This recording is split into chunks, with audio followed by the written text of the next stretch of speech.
بەناوی خوای بەخشندەی میهرەبان سڵاوتان لێبێ خۆشەویستانم لە هەرکوێیەگەن سپاس و ستایش بۆ خوای گەورە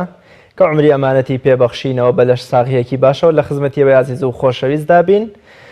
درود و سڵاو و میهرەبانی خوا خوازین بۆ گیانی پاکی پێغەمبەری پێشەوامان صلی الله علیه وسلم، پێغەمبەرێک صلی الله علیه وسلم کە تەواوی ڕێکار و میکانیزم و هەنگاوە دروستەکانی ژیانکردنی بۆ داڕشتوین لە ڕوانگەی ئاینە پیرۆزەکەی و فەرمایشتە بە پێزەکانیەوە. تەمەنای لەش ساغیەکی باش، دەروونێکی ئارام، خێزانێکی تەندروست وە کۆمەڵگەیەکی دوور لە کێشە و نەخۆشیە خوازم. داواکەین لە خوای گەورە تەواوی ئەو بەڵاو ناخۆشیانەی کە لە ئێستادا ڕووی کردوتە کۆمەڵگەکەمان بە تایبەت و کۆمەڵگەی مرۆڤایەتی بەگشتی لە کۆڵمانی بکاتەوە کۆتایی پێبێنێ. پاراستنی بەرژەوەندیە گشتیەکان لە ڕوانگەی ئاینی پیرۆزی ئیسلامەوە تەوەریەم ئێوارەی بەرنامەی گفتوگۆ بێ. بێگومان مەبەستیشمانە لەوەی کە ئەو لادان و بە جۆرە لە جۆرەکان قبول نەکردنی ڕێ و شوێنە ئەمنی و پزیشکێکە گیراوەتە بەر ئەگەر کۆمەڵە خەڵکێ لیلا بدەن ئەوە لە ڕوانگەی ئاینی پیرۆزی ئیسلامەوە بە جۆرە لە جۆرەکان بەجێنەگەیاندنی واجبێکە کە پێویستە لە سەریان، چونکە ئاینی پیرۆزی ئیسلام و پێغەمبەر صلی الله علیه وسلم چەندان جار بەڵێ تاک لە ئاینی پیرۆزی ئیسلامە ئەفزەلیەت و گرنگیەکی هەیە، بەڵام ئەفزەلیەت و لە پێشینەی زیاتر لە کاری دەستە جەمعی و پێکەوە بوونە. بۆیە ئەم لە مەڵقەی بەرنامەکەدا زیاتر باز لە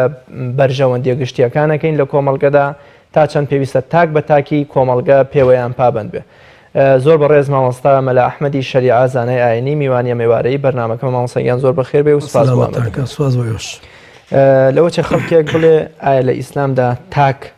تەواو ئەفزەلیەت و لە پێشینەی پێدراوە یا کۆمەڵگە و بە شێوەیەکی گشتی جەماعە. مەبەستمەوەیان بپرسم خەڵکێکمانەیە ئێستا لەوەچێ بەگوێی تەنان بە فەرموودە و بە ڕێوشوێنە ئەمنی و پزیشکیەکان ناکاو خۆی لە جەماعەت و لە یەکریزی دوورە خاتەوە، تا چەند ئیسلام گرنگی بە دەستە جەمعی و بە کۆمەڵکاریانەداوە. الحمد لله والصلاة والسلام على رسول الله وعلى آله وصحبه ومن والاه. ربنا آتنا في الدنيا حسنة وفي الآخرة حسنة وقنا عذاب النار. لإسلام کۆمەڵگا دیار لە تاک پێکاتوە، بەڵام هەموو تاکێک دوو حەقی لەسەرە، حەقێکی خۆی لەسەرە، حەقێکی کۆمەڵگاشی لەسەرە. ئەگەر لەو حاڵەتانەیە کە تسی ئەوەی هەیە کۆمەڵگاکە تووشی خەتەر بێ، بە پێی فەرموودەی پێغەمبەر صلی الله علیه وسلم ئەگەر ڕوحی تاکەکە یان ماڵی تاکەکە بکەوێتە خەتەرەوە، ئەوە باشترەوە لەوەی کە کۆمەڵگاکە بکەوێتە خەتەرەوە. نمونە زۆرە، مەسەڵەن پێغەمبەری خوا صلی الله علیه وسلم فەرموویەتی ئەگەر لە شوێنێکە تاعون هەبوو عەبدوڕەحمانی کوڕی عەوف بە ئیمامی عومەری فەرموو، کاتێ ئەبوو عوبەیدە لێ پرسی فەرمووی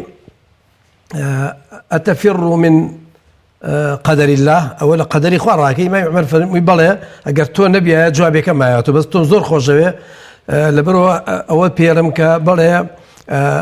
نەفیڕ من قەدەری الله إلى قەدەری الله، ئێمە لە قەدەری خوا ڕاکەین بۆ قەدەری خوا. لەو کاتێ عەبدوڕەحمانی کوڕی عەوف فەرمووی من گوێم لێ بوو کە پێغەمبەری خوا فەرموویەتی، پێغەمبەری خوا صلی الله علیه وسلم فەرموویەتی ئەگەر ئینسان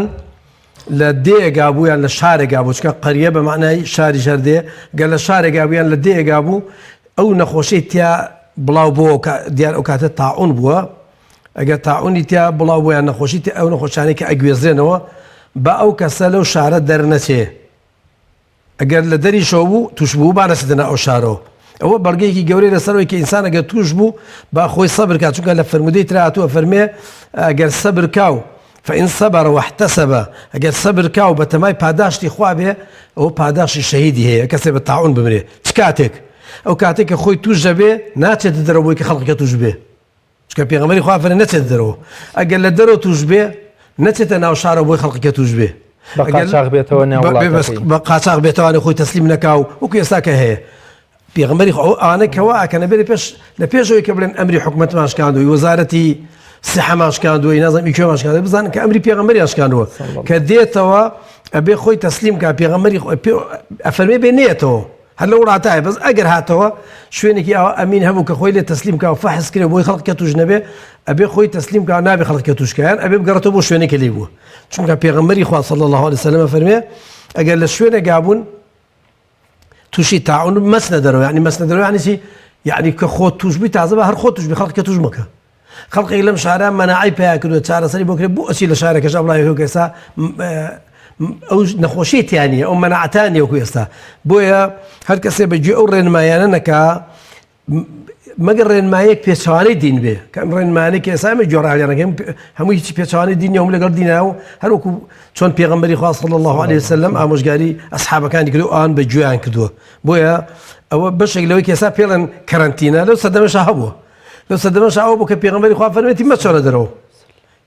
مەچۆرە دەرەوە ناو شارەکە هەبە ئەوەش کە لە دەرەوە نێتە ناوە لە دەرەوە شار بێ معنای هەردووکیان چۆخ کەرنتینەوە نییە ناو شارابی ئەوەی تێکەڵاو خەڵقی نەبی ماسە حتا بۆ مەسلەی ئەم یاسا و ڕێکارانەی کە دانراوە پێغەمبەری خوا صلی الله عليه وسلم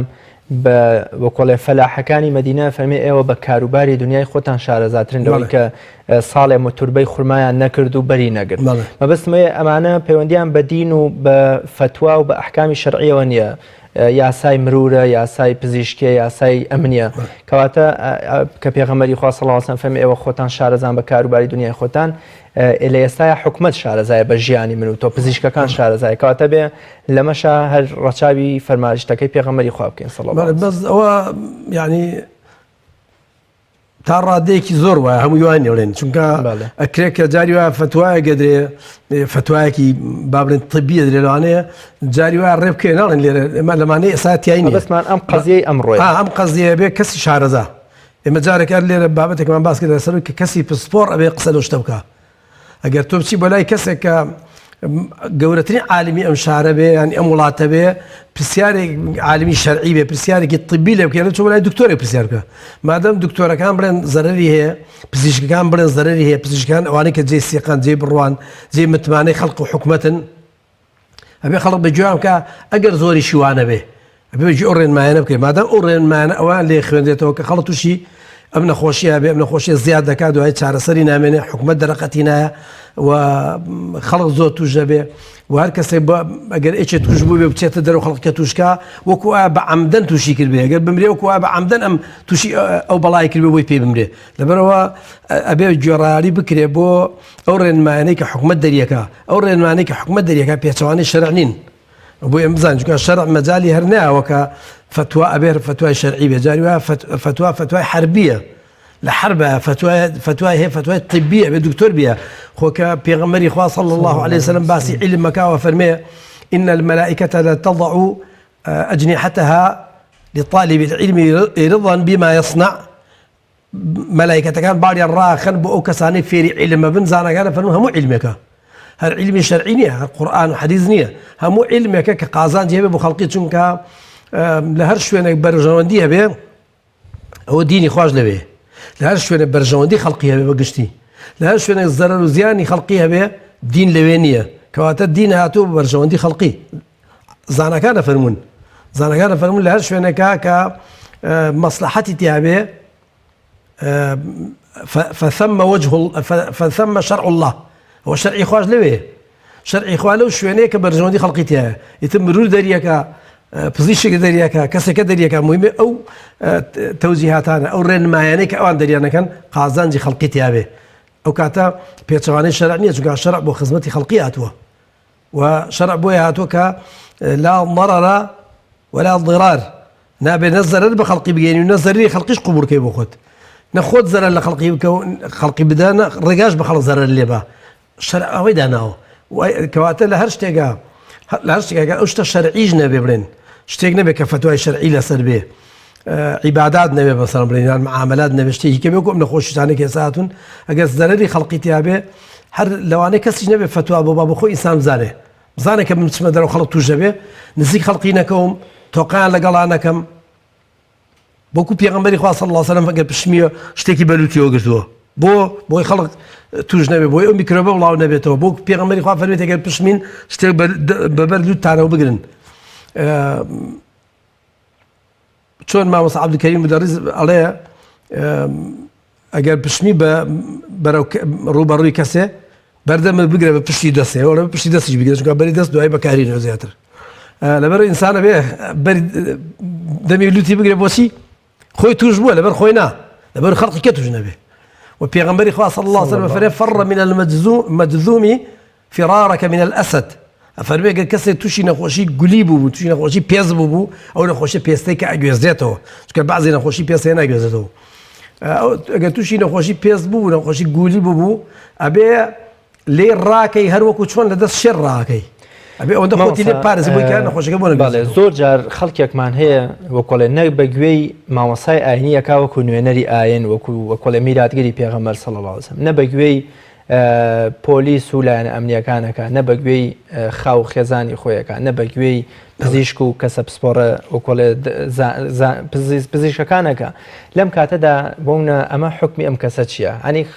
مامۆسای ئاینی پێڵێکا کەوتان مزگەوتمان داخستۆ مێرە دەرەوە پزیشک گەڵێن مێرە دەرەوە خاو خێزانی پێڵێن دەمێ دەرەوە دەیان مەفرەزەدانراوە کە چی خەڵک دەچێتە دەرەوە و هی ئەوەش نییە بڵێ برسی و بێنان و بێ ئاو بێهراتۆتە دەرەوە هەر حەزی لە جۆرێ لە عینادی و کە لە ڕقیە ئەوانە خەڵقی بەعام تەبیعەتیان وایە یوایە کەلیمە قسەی بەسە یوایە کەلیمە ئامۆژگاری بەسە یوایە بە قەمچی پێویستی بە قەمچیە شەرع وای داناوە شرع دايناوە مثلا سير كاجروا عبرة ورقية خواي جورا القرآن أفرمي كجيشك وسباكي سليمان هات كسباكي سليمان هات ميروليك لدربو قالت يا أيها النمل ادخلوا مساكنكم بس نزول لا يحطمنكم سليمان وجنوده وهم لا يشعرون ميروليك بانجي ميرولكاني كيك بس نزول سليمان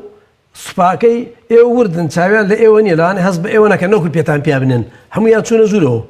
ميرو لهم الخواي يقولوا لك القرآن باسي فتبسم ضاحكا من قولها سليمان لقصي ميرو لك بيكني خلق كيكا تينجيش تيان بسي بيكني فرموي أو ميرو لا خوي برس كدو تولا صدقات شو هوارك عليه ميرو لك هم سنزورو باتوشي بلانا بن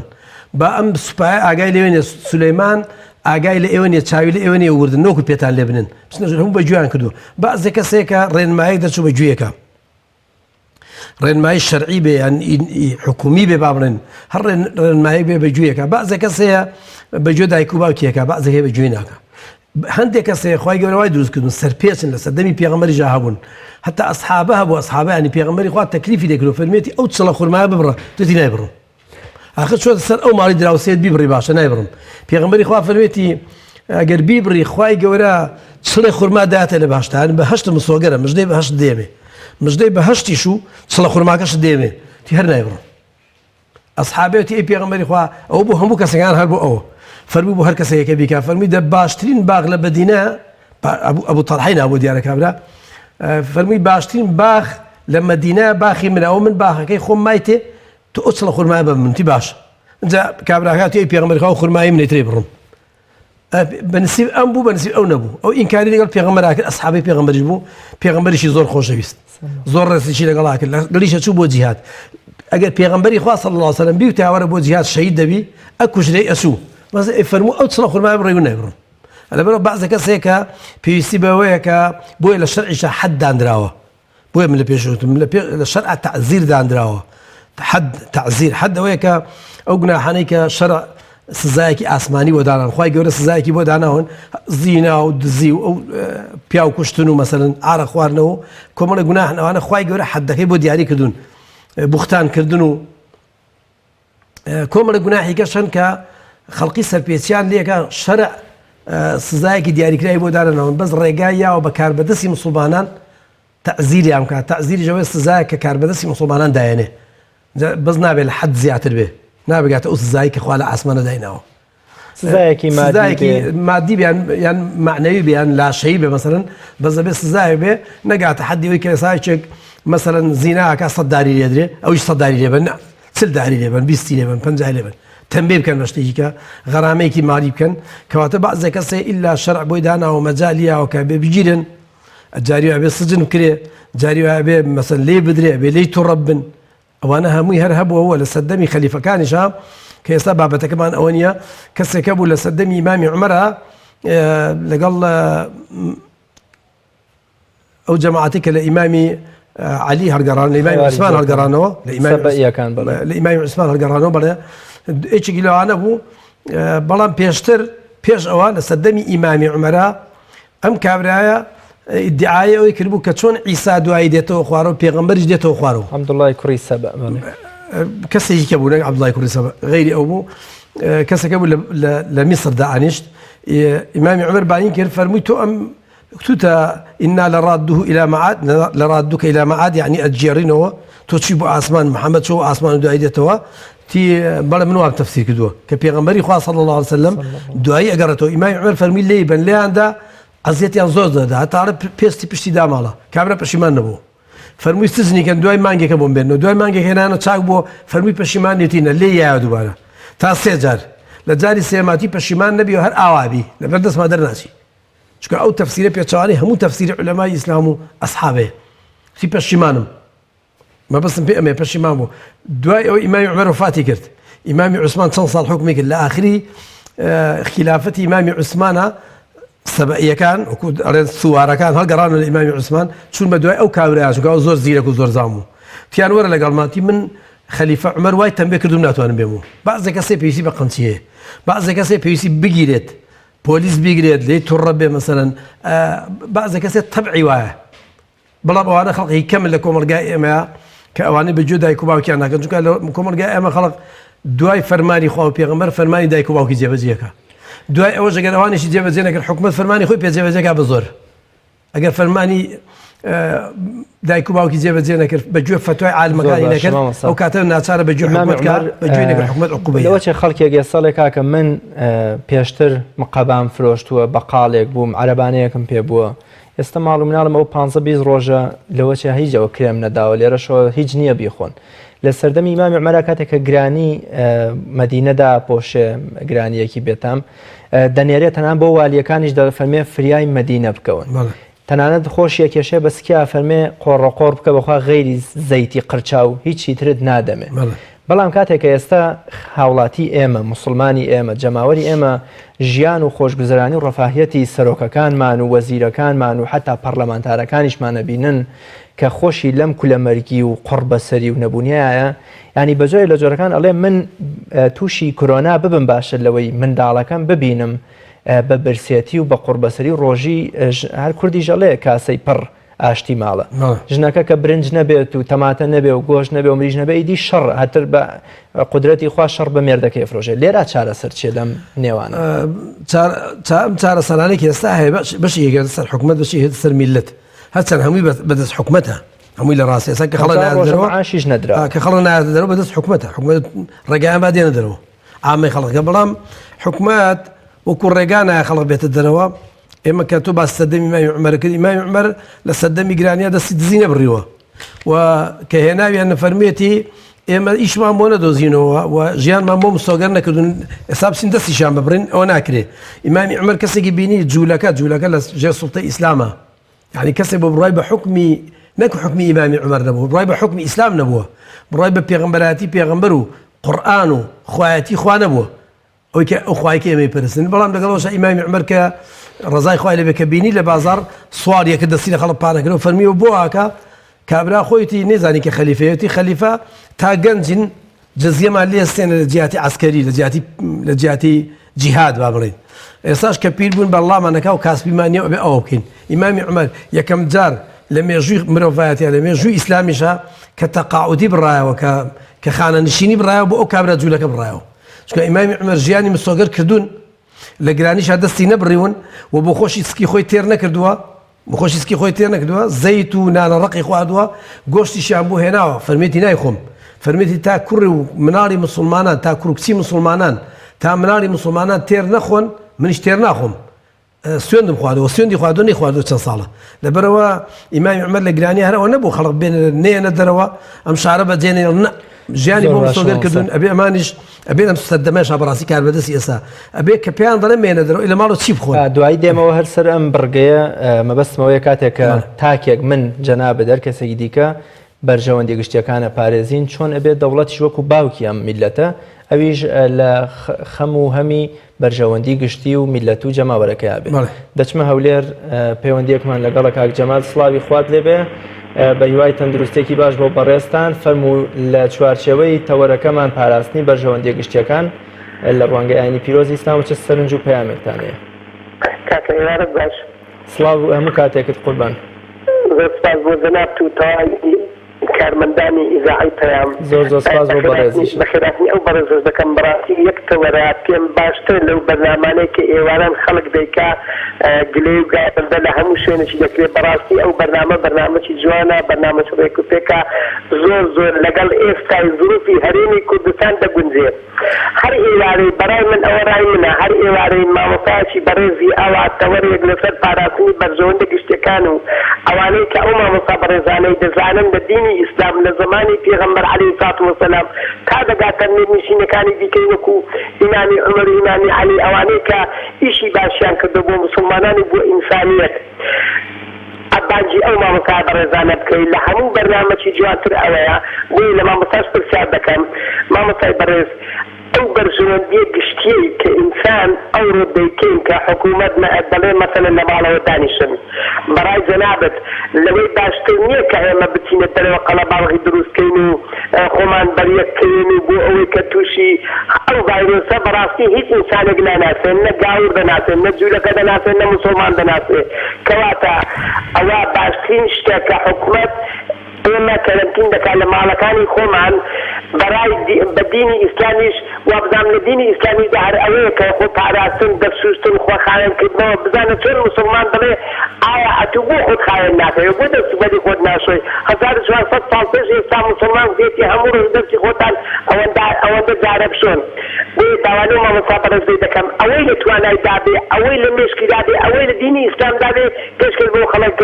سپاس بۆ دەنابدو بۆ مامۆستای بەڕێز زۆر سپاس کاک جەمال سپاس بۆ پەیامەکەت ئینشەڵا دوایی سەرنجی مامۆستاش وەرەگرن بۆ بەڕێست و بۆ تەواوی بینەران کاک سەلاح لە سلێمانیەوە کاک سەلاح سڵاوی خوارد لێبێ بە هیوای تەندروستیەکی باش بۆ بەڕێست و خانەوادە و کۆمەڵگەکەمان فەرموو لە چوارچێوەی تەوەرەکەمان پاراستنی بەرژەوەندی گشتیەکان چ پەیام و سەرنجێکتانەیە پێشەکی سەلام عەلەیکم وعەلەیکم سەلام وەڕەحمەتوڵڵاه دەستخۆشی بەرنامەکە لێ یەکەم بەخێرات مامۆستای بەڕێزیشەکەم سپاس بەناوی مامۆستاگیان من دوو پێشنیار یان دوو پرسیارم هەیە بەڕاستی ئەم حکومەتی هەرێما بووە سپاسی یەکە بە یەکەی خەڵکی کوردستانی کردایە کە لە 95 خەڵک پابەندە و لە ماڵەوە ماوەتەوە بەس بەداخەوە نەکاتێکە بەشێک کە خەڵک موچەخۆر و بەشێکیشی کاسبی ڕۆژانەیە ئەبووە لەم کاتەیە وەکو دڵخۆشکردن و وەکو دەستبارگرتنێکی ئەو میلەتە کە سەمعوتاعی لە 100 هەیە بۆ حکومەت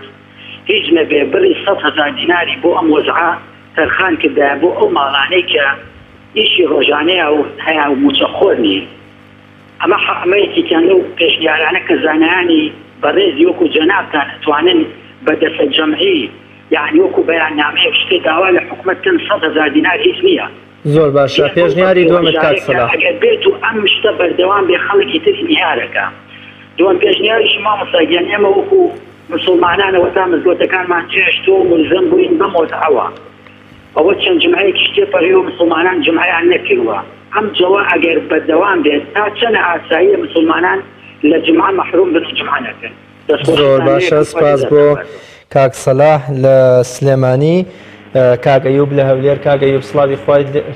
خوای گەورە لێبێ زۆر بە کورتی ئەگەر پەیام و پرسیاری خۆت ئاڕاستەی مامۆستا بکەیت السلام عليكم. وعليك السلام ورحمة الله. طيب أخلاص ما طيب رزقكم بتخشوا برنامج ثاني لكم. زوز سباس. والله أول شيء خلق بس الشاني بو كذبي مثلا مثل ما بني برام أول ساعة بو كذبي برام تطبيق لبرام برجع هذا بيشاني بيها وكذا وخلصت السكان الجزود بجي روجانان بسر بازار بس بازار كان داخل. بله. هذا خوشتان لكم سپاس. زۆر سپاس بۆ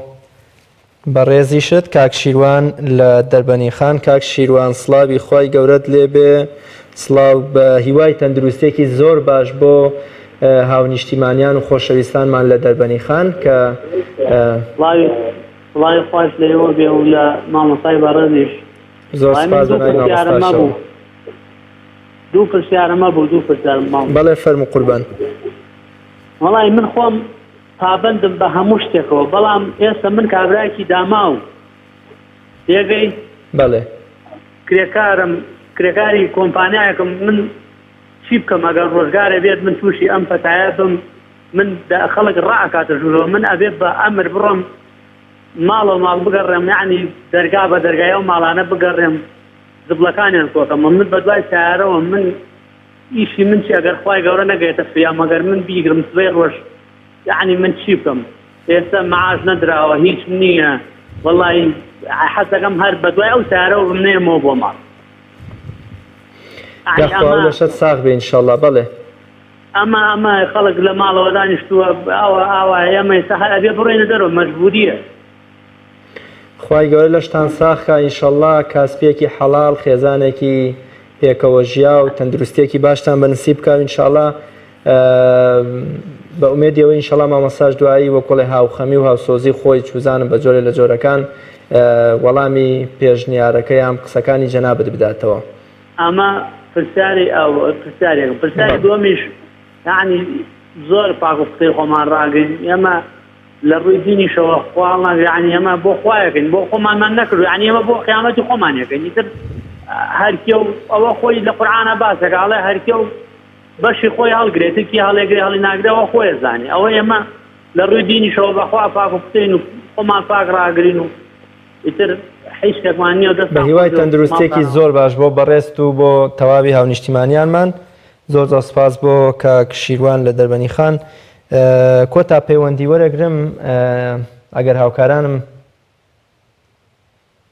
بەڵێ دوو پەیوەندیمان هەیە. سەید هێمن سەید هونەر لە هەولێرەوە. کاک سەید هونەر فەرموو.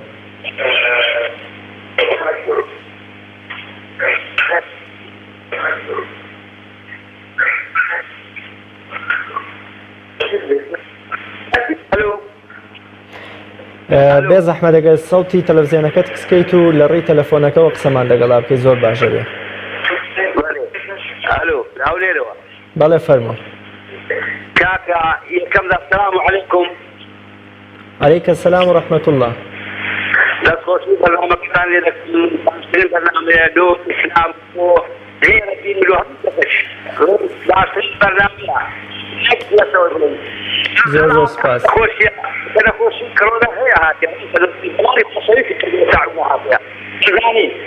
بەڕێز پێل گۆڕی تاڕۆی بووم زێر ساڵێ لە کۆرانیمان کۆرانی مەوەرە کەسڕی داخل بۆ ڕۆست کەزمانی لەو یانی پیشمانە بەرە بڵا بوندی ئەدان لە ڕای ئەو خوای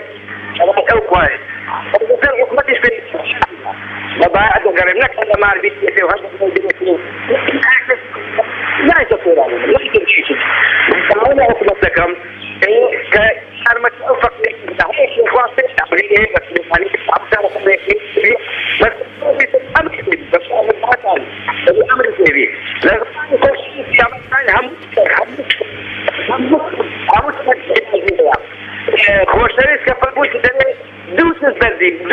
في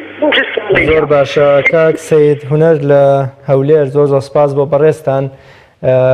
سپاس بۆ ئەوەی کە لەگەڵمانە بووی. کاک بێستون لە سلێمانی وەکو کۆتا پەیوەندی وەریەگرم. کاک بێستون سڵاوێکی گەرم بۆ بەڕێستان فەرموو چ پەیام و سەرنجێکتان هەیە بۆ تەوەرەکە و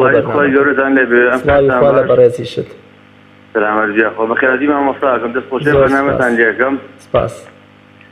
وەڵای من داواکارێک بێت نازەمە کاتە جێ خۆیاندا بەڕاستی حکومەت بیر لەم خەڵکە ناکاتەوە قیناکەت و 15 ڕۆژەوە ببا ئەڵێ درەتیشیەکەنەوە ئەم خەڵکە کار و کاسکەنە ڕاستە مەجموعەمانە مەعاش خۆرە مەجموعەیە کاتی من ستا کار و کاسی ڕۆژانەیە 15 ڕۆژە لە ماڵم بڕاستی هەر خاک وەکو تووشی دەرۆنی مالیە تو نازان چی بکەی لەچێ دەرەوە پۆلیس دەکاکە چێکرێ دەبێت کاکە نارێکە کڕم یعنی بە حقیقەت نییە سەرمان لێشیەوە نابێ ببیری لەم خەڵکە بکەنەوە نەمبووچە هەیە نەکار و کاسیان هێشتوە بە حقیقەتەوە نابێ فەرم لە وڵاتانە ئەوەسانە خەڵک کەرەنتین ئەکرێت میانی بژێوی بۆ دابین کراوە هەموو شتێکی بۆدان کرد بەڵام ئەمان بیر ئەکرد ئەچینە ولاوە دنیا سیارە بۆ پۆلیس و نازانم چیە ڕاستە حەقی خۆیانە بووان ئەکرد دەکاکەشیان ئەو پارەی مەدەن لەم کاتێ بە سیارەوە وستانە فەرم بە خەڵک حەزم عایلەی نییە 100,000 بەسەرەتا بەش بکرێت لەو باشترێت و لەم کاتێ ئاسی بایی 20-50 دەفتەر سیارە کردی بۆ پۆلیس و نازانم چی وەڵای زەرور نییە وشتا بێگومان وەڵا لەم حاڵەتە قسەکەی جەنابتە لەگەڵ کاک سەلاح لە سلێمانی کە ئەویش هەمان پێشنیاری هەبوو ئاڕاستی مامۆستایەکەم بە حقیقەت دەبێ یعنی تۆستێک بڕاتێ بە من عایلە ئازانم خواکە دارستێ ڕۆژە بەس دانوشایە خوا یعنی نانی لە ماوەکە بیخوا وەڵا ڕاستەکەی خوای گەورە دەروێکی تر لە هەمومان بکاتەوە ئینشەڵا کۆتایی بەم وەزاش بێت و بەڵکومە خوایە ئەم کۆرۆنا و ڤایرۆسەش بێتە پند و عیبرەتێ بۆ دەسەڵاتداران و تۆزە بە خۆیان نابچنەوە و بزانن کە مردن لە ڕێگی لاملی هەر یەکێک لێمانەوە نزیکترەوە. زۆر سپاس بۆ بەڕێستان کە کۆتا پەیوەندی و مامۆستا ئەحمەد هەم کاک بێستون هەم کاک سەلاح دوو پێشنیاریە بوو. یەکیان حکومت ڕاستە مادەم بە هەر لەوە بپرسین کاتێک کە حکومەتی هەرێم زۆر جار پێویستی بە فتوای ئەنجومەنی باڵای فتوای هەرێمی کوردستان هەیە کە لە سەتا ئەوەندەی خەڵکی کوردستان پابندە بە فتوایەکەوە بۆچی ئێستا لیژنەی فتوا مامۆسایانی ئاینی وەزارەتی ئەوقاف وەکو پێشەنگ و پێشڕەوی خەڵک وەکو پێشەنگ و پێشڕەوی جەماوەر کە دەگوترێ هەر لە لەدایک بوونەوە تا مردن مامۆسای ئاینی لەگەڵ خەڵکایە لە ناونانیەوە تاوەکو تەڵقیندانی بۆچی مامۆسایانی ئاینی و لیژنەی فتوا داوا لە حکومت ناکە شتێک وەکو دیاری وەکو ئەوەی کە تۆ مادام مەعاشی نادەیتێ و کار و کەسپێکەشی نەماوە ئایا ئەمە ڕیتێکێک کە مامۆسای ئاینی بتوانێت داوا لە حکومەتی هەرێم بکە یەکەم ئەم حاڵەتێکی تازەیە جاریکە نەبووە لەم سەردەمانە نەبووە تا تەجروبایان هەبێ ڕاتم چونکە با لیژنەی فتواش بن با شارەزاترین ئەهلی ئەم وڵاتەش بن بەڵام بەعزە شتێکە بە تەجروبە نابینی بێ واقعەکان نەبینی بێ ناتوانن فتواگەوە دەرکەن کە هەموو لایەنەکانی بێتەوە ئەوان فتوان دەرکردو خەڵک نێتە مزگەوت نەچێتە قەرەباڵغی نەچێت بۆ جومعە نەچێت بۆ جەماعەت بۆی تووشی نەخۆشی نەبێ بەڵام دوایی لە پاش ماوەیەک لە پاش 15 ڕۆژ 20 ڕۆژمان دەرکردن خەڵک برسیە خەڵک کاسپینیە خەڵک معاشی وەرنەگرتو معاش 3 مانگی 4 مانگی وەرنەگرتو مەسەڵ ئێستا 3 مانگی ئەم ساڵ و مانگێکی ساڵی ڕابردوش خەڵقێکی شەیە ئەوانەی کە معاش وەرگرن چۆن احتیاتیان ڕەبێکردیان شتێک بڵێن بەس خەڵقێکی ڕۆژانە ئەچێ پارە بەیاکە ئەوان ئەمان نەبینی بوو ئێستاوا بینیان لەبەرەوە چۆن پێویست بووە چۆن زەرور بووە بڵێن فتوا بن کە خەڵق نێتە دەرەوەی تووشی نەخۆشی بێ ئاواش زەرورە کە داوا لە حکومت کەن ڕێگا چارەسەرەی بدۆزێتەوە یان خۆیان ڕێگا چارەسەرێکی بۆ دانێ پێشنیارێکی بۆ بکەن بۆ حکومت یان خەڵقی بلیمەت و شارەزا بدۆزنەوە کە پێشنیار کا بۆ حکومت چۆن خواردن بگەێنرێتە ئەم ماڵانە ئەو فتوایە جوان بوو کە باز لە پێشخستنی زەکاتەکەیەکە نەخرێتە ڕەمەزان ئەوە هەر لە مێژووی ئیسلامە هەبوو لە زەکات دروستە پێشخرێ بەڵام ئەگەر فتوای واش بن و خەڵک لێ تێبگا و خەڵک تێبگەێنن لەوە ژنێ بۆ خۆی هەر هەیە ئەو بابەتە پێشخستنی زەکات هەر هەیە بەس ئەوان داوا لە خەڵقی بن کە زووتر بیەن چاکتر بەڵام هەبێ ڕێگا بۆ حکومت دانن بە زەکات جێبەجێ نابێ من ئەمڕۆ خەڵک تەلەفۆنی بۆ کردم من ئەمێ زەکاتە بیەم زەکاتەکەم بەڵام 4 ماڵ 5 ماڵ ناسب خزممان لە گەڕێکێکی ڕێگام نییە بچم بۆیە ڕێگام نایان بچم بۆیە بچم لە ڕێگا هەر ئاو بە سەڵت و قورتی بچم بڵێم ئەسمی یارمەتیان بۆ من بڕوا ناکەن ئەم جێڕنەوە منیش ئەو کاتە تەحەوڵ هەماهەنگی هەبێ لە بینی فتوا و حکومەتە یعنی ئێمە وا من بۆ 10 کەسم بر تۆ بە 10 کەس بر ئەوە 5 کەسی بەمە جێبەجێ ناکرێ بێ حکومت بەرنامەی هەبێ ئەبێت چۆن فتوایان بۆ حکومەتدا مەسەلەن لیژنەی فتوا خەڵک پێوی پابند بوو حکومەتیش پێوی پابند بووە بڵێن بۆ فتوایی کە خەڵک نێدەکەی زۆر زۆریشیە بۆ حکومەت ئەبێ ساش فتوایەک بن بڵێن داواکاری لە حکومەت کەن با بڵێن پێشنیارێک بۆ حکومەتکەن کە ئەبێ خواردن گێنێتە خەڵکی چۆنی ئەگەێنێت ڕێگا و شوێنی بۆ دانێ چۆن لە وڵاتان ڕێگا شوێنی بۆ دانێ گە دەڵێ ئەمە وەکو وڵاتانە پێشکەوتونین ئەخرۆکو وڵاتان زۆر باش مامۆستا لەبەری کە تەنها حەوخولەکی کاتمان ماوە پەیوەندیەکانیش زۆر بوون هەر کاک بێستون لە سلێمانی پێشنیاری دوێمیەوە بوو مەحرومبوونی زیاتر و بەردەوامی موسڵمانان لە نوێژی جومعە ئەم بارە ئەگەر هەر بەردەوام بێ خوا نەخواستە هیچ ئەرکێک یان بۆ گوناهباریە دێتە سەر موسڵمان لەوەی کە بەشداری نوێژی جومعە نەکات چونکە لەوە چێ فەرزەکە ئەوەندە گەورەیەوە پێغەمبەری خوا صلی الله علیه وسلم دەفەرمێ کە 3 جومعە بە قەزد بەشداری نەکا ببێهۆ ئەوە یەکێ لە نیشانەکانی دووڕووی خوا نەخواستە بەرامبەری ئەو کۆلێ بە دڵیان نراوە دەبارەی ئەو پێشنیاری کاک بێستونەوە هەر کاتێککە لەبەر بەرژەوەندی هەموو عیبادەتەکان وەکو باسمان کرد هەموو ئیسلام بۆ بەرژەوەندی خەڵقیاتوە هەر کاتێک لە کردنی ئەو عیبادەتانە لە مزگەوت نەکردنی ئەر عیبادەتەکە نوێژکردنەکەنا نوێژکردن لە مزگەوت نوێژکردن بە جەماعەت نوێژکردن لە جومعە لە موسەلا تەراوێح مەسەلەن ئەگە بگاتەوە کاتەی شەڵە ناگاتەوە کاتش ئەگەر زەرەر بە خەڵقی بگەێنێ ئەگەر زەرەر بە خەڵقی بگەێنێ خەڵق بۆی هەیە نەیکە ئەبێ خەڵقی شارەزا فتوا بن کە خەڵق نەچێ ئەو کاتە خەڵق گوناحبار نابێت چونکە ئەوەی کە پێغەمبەر فەرمێ 3 جومعە نەکات پێغەمبەر صلی الله عليه وسلم فەرمێ تەهاونن يعني كسك من ترك 3 جمع تهاونا يعني بسوكي بأهميتي سيريكا بطاقتي 3 جمعة نكا بس قال بخفتي لي اخوا پیغمبري خوا صلى الله عليه وسلم لفرمودي ترى فرمي كسينا خوش كود خوي يقول بملائكته كان فرمي بوي بنو سن لك حالتي ساخيه شي كدو او كدو چاكاني بو كسانات واني بيكا كاتك فقير بو خوي يقول فرمي حالتي الدوله مديه خير وخيراتي كل اساس بوي بنو سن كاتك للسفر بو خوي گەورە فەرمێ لە ماڵەوە چۆن هاتوچۆی مزگەوتی کردو گەرم و گرم بۆ لە عیبادەت ئاسا لە سەفەر ئەو ماندووە ناتوانێت بیکەن یێرێ بۆ منووسن ئیماڵی بۆ منووسن کەواتە مرۆڤ پێش کۆرۆنا چۆن پابند بوو بێ بە عیبادەتەکانەوە بە پێی فەرموودەکە ئەگەر ئێستا لێشی گیراوە وەکو ڕۆشتنی وەکو بۆ کۆمەڵکاریەکە نەگەوەی کەوازی لێبێنێ عینی خێری بۆ نووسێ و کەسی کە لە ماڵەوەیکە بەڵام دەتوانن لە ماڵەوە بە جەماعەت بیکەن بۆ خۆیان حتا ئەگەر نەخوێنەواریش بن ئیشیان خۆ سوورەتی فاتحە ئازانێ بچێتە پێشەوە قامەتکەن و جەماعەتکەن. زۆر باشە کاک شیروان لە دەربەنی خان یاخوا لەشی ساغ بێ فەرمێ من پابندم بەڵام کرێکاری کۆمپانیاشم ئەوەی کە ڕۆژانە خۆڵ و خاشاکی وڵاتیان کۆکاتەوە ئێمە لێرەوە دووبارە داوای لەش ساخیە بۆ خوازین مەبەستیەوە بوو کە ئایا ئەم چۆنچۆنی ئەتوانێت خۆی بپارێزە لە کۆرۆنا لە کاتێک ئاگەر نەچێت کۆمپانیاکە لەوە چێت دەری بکە. ئەم ڕێنمایی دەرکراوە بۆ کەسانی کە ئەچنە دەرەوە خۆ ئەم ڕێنمایانە وەکو بۆ ئەوانەی ماڵۆڵە مێنە دەرەوە بەس بۆ ئانەی دەرەوە دەستێژ لە دەستیکە مەسەرەن مامۆشت بەکاربێنێ مەسەرەن دەستی زۆر شووە تۆقە لەگەڵ خەڵقانەکە لە خەڵق نزیک نەبێتەوە مەسەرەن ئەوانە ڕێنمایی دەرکرا ئەو ڕێنمایانە بەشکی زۆری بۆ خەڵکی دەرەوە خەڵکی چێت دەرەوە ئەو خەڵقی ماڵ و پێڵە مێرە دەرەوە مێرە دەرەوە تێکاوی خەڵمە بەس ئەم ڕێنمایانەیەکە کە مامە دەست زۆر شۆچی بکە ئەمانە بۆ ئەو کەسێک چێت دەرەوە ئەوە توانێت ئەو ڕێنمایانە جێبەجێ بکامە یەکەم دووەمیش پشت بەخوا بەستێ چونکە نەخۆشی چاکبوونەوە بەدەست خوایە مسلمانین ئەبێت تەوەکولی بە خوای گەورە بێ پشت بەخوا بەستێ چونکە پێغەمبەری خوا صلی الله علیه وسلم وای فەرمووە داوای کردو دوعای کردو کە خوای گەورە تووشی نەخۆشی نەکاوە خوای گەورە لە قورئانە فەرمێ وإذا مرضت فهو يشفيني لە زمانی حەزرەتی ئیبراهیم پێغەمبەرە فەرمێ ئەگەر نەخۆش کەوتم خوا شیفا مەیە شیفا بەدەست خوایە نەخۆش کەوتنی بەدەست خوایە بەڵام خۆ پاراستن بەدەست ئینسانە بێ خۆی پارێزێ. زۆر باشە کاک جەمالیش لە هەولێر باسیەوەی کرد کە پێویستە زانایانی ئاینی زیاتر دەستخۆشی لە حکوومەت یاریمی کوردستان بکەن کە وای کردووە نەیەڵێ خەڵک بێتە دەرەوە ئێمە پێش هەموو کەس جارە هەر سوپاسی خەڵکەکەین سوپاسی مامۆسایانی ئاینیەکەین کە بۆنە بە فتوایەکی ئەوان دەوەچێ نیوەی زۆری کۆمەڵگە پابند بوو بە فتوایەکی ئەوان سوپاسی هێزە ئەمنیەکان میدیاکان ئەوەی کە ڕاگەیاندن کارەکان پزیشکەکان شەو و ڕۆژیان خستۆتە سەریەک لە پێنا ئەوەی کە هاوڵاتی لە ماڵ خۆیان بمێنێتەوە پێم خۆش بووە ئاماژەیەکی بەوەش ئەوەی کاک جەمالیش بدەینەمە ئەوە بەڕاستی یعنی دەوری حکومت زیاتر لە فتواکە لە وڵاتی ئێمە چونکە فتوا دەرکرا نەک فتوا لە قورئانە خوای گەورە فەرمی عارق حرامە مەی خۆنەوە چ لەسەر جادەکانی خۆنەوە سەر شەخسیەکان ئێستا لەم زروفەشە هەفتەی پێشوو ڕێگاندا لە سعات 12 شەوە تا 5 بەیانی خەڵق هاتوچە بکە خەڵق هەموو ڕۆژ بۆ سەیران بەشێکی زۆری بە عارق خواردنەوە